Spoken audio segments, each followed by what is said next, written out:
son père. Pensons collectif. Pensons communauté et non individu. C'est méchant. Ok. Donc, voilà une question. Quelle est la distance à respecter par rapport à l'emploi? Quand les gens disent 1 mètre, 1,50 mètres, 2,50 mètres, c'est ça, non? Peut-être que ça allait venir à ça pour sensibiliser, pour dire voilà ce qu'il faut faire. C'est pas c'est à ça moi je m'attendais. Moi je venais pour parler des gens pour dire ok, la brigade là-bas, parce que c'est dur. Maintenant c'est pour voir les choses pour le faire. Qu'est-ce que vous voulez qu'on fasse? Qu'est-ce qu'on va faire pour qu'on puisse et maintenant il a commencé à dire voilà c'est qu'on attend de vous. Malheureusement ce n'est pas le cas, nous sommes venus pour pouvoir exprimer les sentiments, ce qu'ils ressentent. Mais merci pour ceux qui attendent encore ces réponses-là. Merci. Merci beaucoup. C'est ça les mêmes c'est ça les mêmes Burkinabés. Ils cherchent la vérité. C'est ça. Pour le moment, ce qui est à faire, c'est notre la discipline. C'est ça, ça reste ça, le Burkinabé devrait vivre aujourd'hui. Chaque Burkinabé devrait vivre cette question. C'est pourquoi il y a la discipline. Qu'est-ce que je vais faire? Quelle est ma contribution? La question à laquelle chaque Burkinabé devrait répondre. Est-ce que, donc pour moi, ce qu'on dit, qu'on dit générer, c'est une contribution pour la discipline. Donc, acceptez contribuer. Acceptez contribuer pour l'ordre de la discipline. Quand on dit que c'est pour projet national, on dit ça.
vous ont pas servi, si ce n'est pas vous connaître dans la guerre où vous êtes.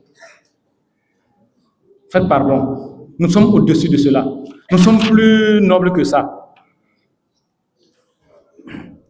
Bon, sensibilisation pour le silence, comme Michel Lévé. Point 4. Les cas sociaux, le manque d'emploi pour les débouts, pour les personnes que nous avons déguerpies. Ce n'est même pas un déguerpissement, je ne dis pas déguerpissement. Ceux qui ont réduit un peu leur installation, ce n'est pas un déguerpissement, soyons sérieux, soyons honnêtes, ce n'est pas un déguerpissement. Parce que quand on va venir au déguerpissement, vous allez voir, on n'est pas encore arrivé là-bas. Vous-même, vous savez, il y a des gens qui sont peut-être assis en salle ici, ils savent, qu'ils sont allés prendre des espaces publics, des ronds-points qu'ils ont construits, qu'ils ont payés, parce qu'ils ont l'argent, ils ont payé, ils ont construit. Mais quand ils partent à Ouaga, quand ils partent en France, ils voient on la Tour Eiffel, ils disent que France est jolie, on part là-bas.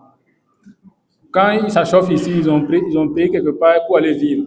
Mais quand ils viennent au Burkina, c'est la poubelle, il faut semer le désordre. On leur mine les choses dans la tête comme les Blancs nous ont fait toujours.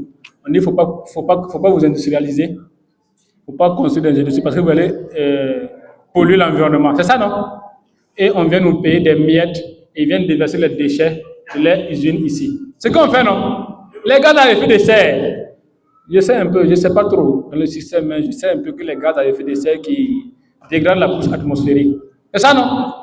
On ne dit pas nous industrialiser parce que ça va dégrader la couche atmosphérique. Le changement climatique. Mais eux, ils viennent déverser les ordures ici et nous payent des miettes. Ces miettes, à quoi servent des miettes? Vous êtes riche aujourd'hui là. Vous avez l'argent. Qui a déjà vu l'argent qu'on a pris des billets, mettre dans une marmite préparée et puis manger? Hein? Qui a déjà vu ça? Personne. On n'a pas vu ça. Mais pourquoi eux, ils viennent vous donner des miettes, ces miettes-là, et ils fabriquent les outils, du matériel. C'est le matériel qui fait l'argent. C'est la richesse. La richesse, quand on dit de richesse, c'est si tu as mangé, tu vis en bonne santé, tu es bien. C'est pourquoi, quand j'ai dit le président est très intelligent, quand il est venu, sa première bataille, c'était la lutte contre l'autosuffisance alimentaire, la lutte pour l'autosuffisance alimentaire, contre la crise alimentaire. Vous êtes tous témoins. Aujourd'hui, les fruits que cela porte. Même pourquoi vous ne voulez pas? On vous donne de l'argent, vous ne pouvez pas payer encore les riches et les Chinois. Mais imaginez que vous avez des milliards, des billets de banque dans vos comptes. Et un jour, la Chine vous refuse de vous vendre le riz. On refuse de vous vendre les spaghettis. On refuse de vous vendre ce que vous voulez pour manger. Vous pouvez préparer ces billets pour manger. Donc ceux qui pensent qu'ils ont des milliards aujourd'hui, des billets pour aller payer des espaces pour tout le monde où chacun peut se distraire là, pour aller faire ce qu'ils veulent là, c'est mieux d'arrêter. Parce que l'argent, ça change de forme à tout moment. L'argent, c'est comme je l'ai dit, c'est quand vous avez tout ce qu'il faut pour être à l'aise. Donc quand on va changer l'argent, on va dire que l'argent c'est le riz là. Si tu as le riz, tu viens échanger avec un poulet. Quand on va dire c'est le riz là, ceux qui ont des milliards vont comprendre qu'ils n'ont rien. Vous allez comprendre ça. Donc il faut vous préparer, il faut vous instruire. Les gens refusent de s'instruire. Que j'ai lu quoi, c'est faux. Ok. Donc pour le manque d'emploi, je pense qu'ensemble on peut résoudre ce problème. Le problème, ce n'est pas la brigade là-bas qui résout le manque. Et Dieu merci, on a fait un exemple. C'est ça? On a donné un exemple, donc chacun aussi peut faire. Que chacun se lève aujourd'hui en disant qu'est-ce que je peux faire pour mon voisin? Qu'est-ce que je peux faire pour le Burkina? C'est bon? Ça, je vous invite. Déjà, le grand frère, pour vous entendre faire, Soré, il a beaucoup fait. Beaucoup ont beaucoup fait. Merci encore pour ça. Vraiment, merci. Je suis très, très touché pour ce que vous faites. Donc, encore félicitations et bienvenue à cette dynamique. Donc, pour les trois, où sont rentrés les bacs à ordures pour l'évacuation des déchets? Quelles sont les mesures d'évacuation des déchets au profit de la population? Ok, je pense que ça y est en cours. Les mesures d'évacuation des déchets. Donc, ça y est, c'est bon. Donc, vous avez souligné un point sur lequel je vais m'attarder un peu. Parler de quelqu'un qui a venu nous aider, c'est bon. Si on dit que son aide là n'est pas bon, c'est comme j'ai dit, il faut avoir confiance à vos chefs. Ils réfléchissent sur ça. Et le décret qui a été, l'arrêté qui a été signé, l'arrêté municipal pour orienter la population pour ça. Et nous aussi, ça devrait, ça sera orienté et ça sera fait. Pour orienter les gens pour l'évacuation des déchets dans la ville. Et quand ils vont faire les communications sur ça et sensibiliser les gens, nous on va venir pour ça. Nous on va venir vérifier encore est-ce que c'est exécuté. C'est comme le cas du parking. Le cas du parking là, c'est bon, non? Les parkings, c'est lui qui règle ça, je pense que j'attends toujours, mais les parkings, c'est réglementé, non? C'est réglementé. Bon, quelque part, je pense qu'il y a des bureaux quelque part, c'est ça, non? Mais sinon, c'est réglementé et vous pouvez voir, c'est fixé, le prix est fixé, et à la plaquette là-dessus, c'est fait. C'est bon? Donc c'est un peu comme ça que nous procédons. Dans les parkings, les stationnements anarchiques, nous avons ce problème de la sorte. Donc quand vous dites les parcs là, ce sont des trucs, c'est en gros, c'est bon. Faire confiance. Voilà, faire confiance. C'est pourquoi vous allez voir qu'il y a des terres qui ont curé, des caniveaux curés et ce n'est pas encore trop évacué. Mais quand ça sera fait, ils vont tous courir pour évacuer cela. Tout le monde va courir. Alors nous allons tous courir. On va courir, c'est le moment de courir. Parce que quand les gars disaient que non, ils grévaient, qu'ils allaient de courir, ils n'ont pas commencé à courir là. Qu'ils sont en train de marcher, nous courir. Ça non. On est de courir là, c'est pas on va courir pour évacuer. C'est courir pour construire le pays. Donc c'est le moment de courir. Il n'y a plus de temps pour marcher. Dans les marches là, il n'y a plus de temps. Si un bon Burkina, il n'y a plus de temps. Alors on est en train de courir pour résoudre les problèmes. Courir pour construire le Burkina Faso. Donc on va courir. Que la brigade là-bas accélère, que c'est trop vite. Prenez les rythmes. Le président a dit ça. C'est pas moi. En fait, on a dit ça depuis le début. On est trop en retard. Trop en retard. Et les gens ne doivent même pas entendre dire alors que c'est trop accéléré. Et vous comprenez? Donc c'est pas accéléré. C'est bon? Voilà. Donc pour les mesures, je pense que ça est en cours.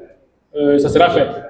Et les gens seront orientés et les mesures seront prises. Et quand ils vont vous dire aussi ce qu'il y a à faire pour évacuer la déchet de votre ville, il faut aussi appuyer les initiatives. C'est une très belle initiative, j'ai vu ça. J'ai aussi pris connaissance du test et j'ai vu les techniciens. Ils disent en tout cas que c'est bon. Ça pourrait être la première fois que Bobo serve d'exemple aux autres villes. Aux autres villes. Hein. Donc soyez fiers. Il faut vouloir aussi innover pour faire des choses, servir d'exemple aux autres. Il ne faut pas attendre chaque fois qu'on vient dire que on va faire comme ça, il faut faire comme ça. Comme le cas de parking, on va faire comme ça, il faut faire comme ça. On va faire comme ça, il faut faire comme ça. Là-bas, on va faire comme ça. Vous me réfléchissez sur des solutions et soyez des exemples. Donc ça, je vous invite. Donc le cas social, c'est la même chose. Trouver des places pour des gens avant de faire lever les gens. Monsieur Provo là-dessus, je pense qu'il voulait répondre là-dessus. Les gens qui sont là-dessus, ils sont tous là-dessus. Et je pense qu'il y a des bonnes volontés qui sont là-dessus. Les autorités sont là-dessus. Il y a des bonnes volontés. Ce sont des particuliers qui veulent le faire déjà. L'autorité est là-dessus. L'État veut le faire. L'État ne veut pas le faire, on ne parle pas pour faire du mal. Ce sont des idées qui sont encore sur la table pour réfléchir, pour accélérer les choses. On veut le faire, mais comme on dit, c'est pour accélérer. Tout est urgent. Tout est urgent. On construit les voies. Tout est urgent. Donc, on ne peut pas faire autrement. Donc, ce sont des bonnes volontés qu'il faut remercier, que vous-même vous devez remercier. Des particuliers, et c'est ce qu'on vous demande. Soyez des particuliers, un ennemi pour faire le bien pour le Burkina Faso. C'est ce qu'on vous demande. Il ne faut pas être là de demander, c'est ce qu'on vous demande. Il y a des gens qui vont faire ça. Et je suis sûr qu'il y a des marchés même qui existent dans les coins qui ne sont pas occupés. Ils vont occuper pour ça. Voilà. Donc, pour la voirie, voilà, 1,50 m pour libérer. Celui qui a dit 1,50 m là, Sambo, c'est ça? Voilà. Nous étions passés, il faut que je précise clairement. Nous étions passés, on a voulu aller prendre les cas sociaux que vous avez soulignés là. Les problèmes de chômage, tout ça, pour voir comment il faut faire. En laissant quelque chose. Donc, ils sont des tôles qu'ils ont construits, on va déposer. Mais on voit ce que ça fait comme problème. Quand on passe comme ça, il n'y a pas l'ordre, le désordre. Vous voyez Belleville, on est passé à Belleville, vous voyez non? Mais vous voyez que la voie est libérée, mais le désordre toujours, vous voyez non? De la côté là. Vous voyez qu'il y a l'installation anarchique. C'est parce qu'on n'a pas fait, on n'a pas appliqué la test, ce qui est normal, ce qu'il faut faire. Libérer, aller jusqu'au derrière la ligne électrique. Vous voyez ce qu'on a appliqué. C'est juste, non? Quand vous savez, c'est joli, non? C'est beau à voir. La voie est libérée et c'est beau à voir. Les gens sont en train d'aménager pour se conformer et c'est joli. C'est ça, on dit construire une ville dans l'ordre, la discipline. C'est ça l'ordre de la discipline. C'est bien allié. Et les gens sont en train d'aménager pour construire et quand tu vois, c'est beau. Contrairement à Belleville où la voie est dégagée, la voie est comment on dit encore là? La voie a été libérée. Malheureusement, on n'a pas l'ordre. La voie est là, on voit que la voie est, mais il n'y a pas l'ordre. C'est-à-dire que la dimension réelle de la voie n'est pas respectée. C'est pourquoi la dernière fois on allait là-bas sur le terrain, en même temps ensemble, non? On était ensemble sur le terrain, ensemble ce jour-là. Donc on a mesuré pour dire aux gens qu'il y a encore quelque chose à faire. Mais on a tenu une situation pareille pour dire aux gens, pour que les gens puissent volontairement se mettre dans l'ordre. C'est pour dire quoi? C'est pour vous appeler à être des volontaires, à être la brigade là-bas chez vous-même et pour les autres. Donc 1,50 m là, c'est pas 1,50 m, c'est bon. C'est quand vous êtes derrière la ligne, quand il y a la ligne électrique avec vous, Ça vient répondre aussi à la question numéro 8 qui parle de la distance à respecter. Quand vous êtes sur la voie, vous faites face à la voie, la ligne électrique qui passe devant vous. Vous devez être derrière la ligne électrique. Parce que la ligne électrique en haut, il y a celui qui est en haut et il y a celui qui est en bas. C'est là-bas aussi que se trouve la ligne hydraulique.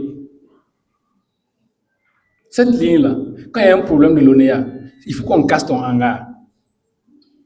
Il y a des gens qui ont enfermé des poteaux électriques dans les cases. C'est-à-dire que s'il y a un problème de la Sonabel, il faut l'appeler qui quitte celui à la maison pour venir ouvrir sa boutique pour qu'on puisse régler le problème. Il y en a, non? Il y en a ou pas? Il y a des poteaux qui sont enfermés ou pas? Eh oui, c'est pas faux. Où ils ont cassé là, au niveau de Sitaray, la voie qui passe là-bas, au niveau de la station Total. L'angle là-bas, je suis passé là-bas, j'ai vu. Les gars ont transformé le projet électrique en bois de construction. Il a peint ça en blanc et il a construit à l'intérieur. Donc, ça, quand il sort, il ferme, là, c'est fini, il n'y a rien. Et ça existe encore. On peut sortir, je vais vous le montrer. Ça existe. Est-ce que ça, c'est normal? À cause de lui, sa boutique. Vous savez, quand il y a des lessages, qu'est-ce que ça peut provoquer? Vous connaissez ce que coûte une seconde de lessage? Le peut développer. Et pour nous ici, vous savez ce que ça fait? À cause de lui seulement, tout un quartier dans le noir. J'entendais un communiqué que si au Burkina Faso, au Mali ou au Niger, s'il y a des lessages seulement, le peuple n'a pas se lever auprès de la force de l'armée. C'est ça, non? J'ai bien communiqué comme ça. Que le peuple n'a pas se lever auprès de l'armée. Merci pour cette initiative déjà. C'est déjà bien. Mais c'est un exemple. C'est pour dire ce qui peut coûter une minute de lessage. Une minute de lessage, c'est ce que ça peut coûter. Quelqu'un enferme un poteau et puis il part à la maison. Il vient s'installer sur la ligne en bas et puis il part à la maison. Quand l'ONEA voulait intervenir ce matin, on m'a appelé pour demander qu'est-ce qu'il faut faire. Il faut casser les hangars. Est-ce que c'est à moi qu'ils vont demander? C'était pour voir. Les gens m'ont dit encore que c'est la brigade qui a été cassée. Mais la personne même sait que clairement il n'est pas dans les normes. Vous voyez? Donc si on passe sur cette base, ce n'est pas les 1,50 m, c'est bon? Si vous voyez au niveau du clé Sonabel, le caniveau est là, le poteau est là. Même entre le caniveau et le mur du clé Sonabel, ça ne vaut même pas les 2 mètres. La norme ne vaut pas. Mais quand les gens sont installés derrière la ligne électrique et à la place, on ne les a rien dit. Allez-y derrière la ligne électrique. Ça, c'est la première des choses. Maintenant, quand il y a pas de ligne électrique, s'il y a un caniveau, il faut aller à 2,50 m ou 3 mètres du caniveau. Il faut laisser une distance de 3 mètres, 2,50 m du caniveau. En ce qui concerne les occupations anarchiques. Pour résoudre, cela nous permet de résoudre un problème auquel nous tous nous sommes confrontés. Le problème du stationnement anarchique. Aujourd'hui, quand vous prenez la voie le boulevard, c'est normal que les taxis viennent se garer comme ça, sur la voie que vous voyez là, quand ils s'arrêtaient pour prendre les passagers au niveau des gares. Les véhicules que vous voyez se garer, j'ai pris la photo ce matin, au niveau de guichet unique du foncier. J'ai pris une photo pour montrer à quelqu'un. Est-ce que c'est... Voici un panneau. C'est mon portable, j'ai pas un bon portable. C'est pas grave, c'est pour le pays. Dès que ça peut défendre le pays, c'est bon, ça peut aller. C'est un bon portable. Donc vous ne voyez pas de loin. Mais voici le panneau. Un panneau du bus de Sotraco. Voici les véhicules qui sont garés, qui cachent ce panneau. Est-ce que c'est la place, c'est le point de stationnement des véhicules nationaux, des engins? Mais comme il n'y a pas d'espace de l'autre côté du caniveau, toute la voie est occupée. Les appartements de la voie sont occupés. Donc on vient occuper la voie principale pour garer nos motos. C'est pourquoi devant les maquis, les soirées, vous voyez ça. Ils viennent déposer les motos sur les voies. Et puis, il n'y a plus d'espace. Je ne peux pas prévu de parking pour leurs engins, pour recevoir les clients. C'est méchant, non? C'est pourquoi moi, je ne peux plus sortir pour aller dans un débit de boisson. Si je sors, on a brigade là-bas à laisser sa moto sur la voie et puis on a pris. Qu'est-ce que je vais dire à la population? Mais ils ont raison. Les boutiquiers vont vous dire qu'ils n'ont pas obligé un citoyen à venir à la boutique avec son engin. Et si vous dites ça, vous pouvez marcher chez vous pour aller à la boutique payer quelque chose, non? C'est ça, non? Mais combien de gens aujourd'hui peuvent faire ça? Combien de Burkinabés peuvent faire se lever, marcher chez eux pour aller à 10 km payer quelque chose? On ne peut pas. Donc, c'est une réalité qui est là, auquel nous tous nous sommes confrontés. Une réalité à laquelle nous sommes tous confrontés, et que, en résolvant le problème d'occupation anarchique, on résout. C'est vrai, ce n'est pas fait pour être des points de stationnement, mais on peut les utiliser un peu. Dans les 1,50 mètres là, on est passé, mais j'appelle en tout cas les gens à être là-bas et à observer les lignes électriques qui sont devant vous là. Il faut revenir derrière la ligne électrique. Et si vous venez derrière la ligne électrique, sur l'espace l'espace qui existe entre la ligne électrique et votre front bâti, si ça vous permet d'installer quelque chose et laisser 0,50 mètres avec le poteau, la ligne électrique, tant mieux.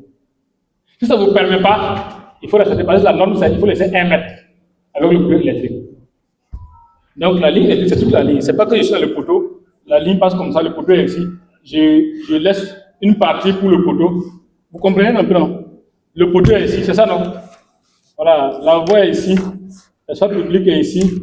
Je viens, j'installe toute ma boutique, je viens ici et je laisse l'espace ici pour le poteau. C'est pas ça. C'est venir de tout ça là, c'est la ligne qui passe le fil là. Il faut venir derrière le fil. Parce que le fil là, il y en a aussi en bas.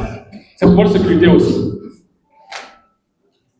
Pour votre sécurité. Et pour la sécurité de tous les Burkinabés. C'est pourquoi nous défendons cela. Et nous ne sommes pas allés encore plus. C'est pas mal parce que la délibération est ici 2 mètres, un minimum de 2 mètres. Donc le minimum, on peut aller à 3 mètres le maximum, ou bien à 4 mètres, à 5 mètres. Mais on ne peut pas aller comme ça, on regarde en fonction. Nous on dit aux gens, ok, ce qui est dangereux, il ne faut pas le faire. Vous comprenez, non? Si on veut appliquer les tests, ça va pas aller. Puisque les tests étaient là, et puis les gens, les besoins sont ici. Donc on applique les tests, on regarde le juste milieu pour vous arranger. C'est bon? On regarde le juste milieu pour vous arranger. Maintenant, quand il n'y a pas de poteau électrique et un caniveau, il faut laisser une distance, un minimum de 2 mètres. Donc, il faut aller à 3 mètres. Si ça nous permet d'installer, il faut aller laisser entre le caniveau et votre installation 2,50 mètres. Ça vous permet vous-même de venir déposer votre moto là-bas et faire votre commerce. Et le client qui vient, il peut passer de côté du caniveau, déposer son engin et faire son achat. Ouais, ça peut résoudre ce problème. Maintenant qu'on ne sait pas ces normes, on ne peut pas aller dans ce sens-là. Donc, quelle est l'action de la brigade là-bas dans la construction des marchés pour l'organisation des débats, des éléments qui sont levés? C'est ça, non? Quelle est l'action? C'est la même question, la question numéro 1. L'action de la brigade là-bas, ça permet de mettre la pression à tous les niveaux. Actuellement, est-ce que c'est vous seulement qui êtes inculé? Ah? Partout, hein? Même moi, je suis sous la pression de la brigade là-bas. Je ne veux pas dire que je sors plus. Tout le monde est sous la pression. Donc, ça permet à tout le monde de trouver des solutions pour y aménager les faits. Chacun à son niveau est interpellé par la brigade là-bas. Chacun à son niveau est interpellé pour résoudre un problème. C'est ça, non? Je vais vous montrer un peu l'appel d'hier là. Je vais vous montrer un peu ce qui se passe. Chacun à son niveau fait un travail. Les gens font un travail. Chacun à son niveau fait son travail. Vous devez faire pareil. Donc, on ne va pas aller pour dire l'action de la brigade là-bas. La brigade là-bas, lui, c'est de veiller à ce que l'ordre et la discipline règne. Dans la construction des marchés, quand on sera construit, ils vont construire, ils vont donner encore pour que l'ordre et la discipline règne dans ce marché. Pour que les gens ne soient pas de façon anarchique. Est-ce que vous comprenez? Quand ils vont vouloir construire aussi, ils ne vont pas construire de façon hasardeuse, de façon désordonnée. C'est pourquoi il y a des entrepreneurs qui font le travail, qui suivent, et nous aussi on suit un peu. Sinon, il y a toutes ces structures qui s'occupent des espaces publics. Donc, voici un peu ce que j'avais à dire à vos différentes interventions. Et en tout cas, désolé pour ceux qui ont d'autres questions et pour qui on n'a pas pu interroger. Mais c'est que vous-même, vous voyez, on ne peut pas prendre tout le monde. On parle peu. Mais avec notre organisation, la société est très bien organisée. Au fur et à mesure, je pense qu'on pourra trouver des solutions au fur et à mesure à nos problèmes. Déjà, les autorités sont là, les leaders sont là, ils le font. J'étais avec les leaders communautaires et je leur ai dit, c'est de passer le message. Les brigades là-bas, tout le monde. Vous-même, vous êtes les membres de la brigade là-bas, vous devez sensibiliser. Vous devez serrer, expliquer aux gens l'enjeu et dire pourquoi il faut suivre. Il faut suivre et chercher des solutions. C'est la solution. Ce n'est pas simple, nous savions ça. Nous sommes au courant, mais c'est le même problème un peu partout. Nous sommes au courant de ce que se passe. Ce n'est pas simple. Mais c'est rare. Si les gens disaient que ce n'est pas simple, alors on n'a pas fait la guerre. Si les gens voulaient abandonner parce que ce n'est pas simple, alors le gouvernement était pris. Donc c'est la même chose qu'on vous demande. Ils ont commencé déguerpissement l'année passée, non? 2024. Ça avait commencé, non? Ça avait commencé. Ça avait commencé un peu. La mairie avait commencé un peu à lever les gens. Et en temps, ils ont interrompu. Si nous, on interrompt aussi, ça sera comme ça. Et ça va venir encore. Si nous, la brigade va interrompre aujourd'hui, c'est pas grave, on peut interrompre, mais demain, ça va venir. Ils vont venir encore demander encore plus. Donc c'est mieux, c'est le moment pour nous de se faire. 2024, ça a été interrompu. 2026, c'est revenu. 2020, si vous les interrompez 2026, ça va venir encore en 2027. Si vous refusez encore 2028, ça va venir. Et c'est quand on sera colonisé à nouveau et quand on va nous récupérer, on va nous récupérer toutes nos richesses et nous transformer en esclaves. Et quand on va les bâtir encore, les états des autres, qu'on va comprendre. Mais ce n'est pas facile. C'est plus dur que les 400 ans d'esclavage que vous avez subi. C'est plus dur. C'est plus dur que l'esclavage que vous avez subi pendant 400 ans. C'est plus dur qu'on vous oblige à aller combattre pour les colons en 1914 pour les guerres et en 1939. C'est plus dur. Donc vous voulez qu'on vous force à faire ce qui est dur. Prenez conscience et allez consciencieusement. C'est bon? Nous, on sait que c'est dur. Mais prenez conscience et allez volontairement, délibérément, sans qu'on vous force. C'est ça, en fait. Parce que ce qui vient là, ce qui est en train de se préparer contre les Africains, l'Afrique, c'est les Africains, est une réalité. Mais comme les Blancs, ils sont intelligents, ils ne veulent pas travailler, ils sont paresseux, qu'est-ce qu'ils veulent? Ils veulent nous tuer à petit feu. Ils nous laissent, on travaille toujours pour eux. Mais on est sous la domination. Ce que nous faisons, non? Donc, accepter ou bien croupissez dans l'esclavage. Battez-vous pour être libre, volontairement, ou restez là assis, qu'on vient vous soumettre l'esclavage. Voilà, j'en ai fini, je vais passer à la traduction. Merci bien, nous allons demander les autres applaudissements pour le témoignage de